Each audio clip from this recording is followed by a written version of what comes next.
پوښتنه وسوله وای خاوند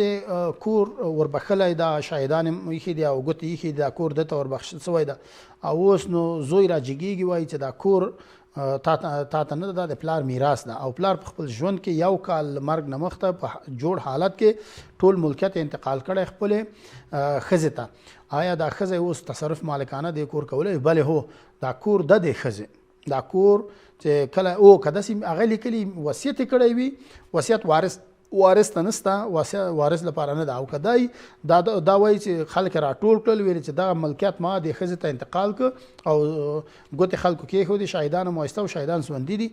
او د سړي هم ګوتې کېښودې چې دغه د مال خوا نه دغه ملکیت دا کور د ښځې په نوم څه او د مالکه یې له دې نه وروسته دا ښځه ده نو دغه خاوند په دغه کور کې له مغه وخت نه چې دې ته وروبخه ختمه سوه وروسته له فوت نه دا د ښځې هغه ده په مغه ژوند کې هم د ښځې مالک ښځه ده خو چې فوت سو دا زوی اوس حق نه لري وایي چې دا نه د پلار له مرګ نه پاتې ده او ما یو که پلار نه نور ملکیتونه پاتې بغیر نه دی نه هغه بیا میراث ده او دا میراث نه ده دا خو ملکیت انتقال شوی پلار نه دغه کور میراث کې نه ده پاتې چې که دا په ژوند کې انتقال کړی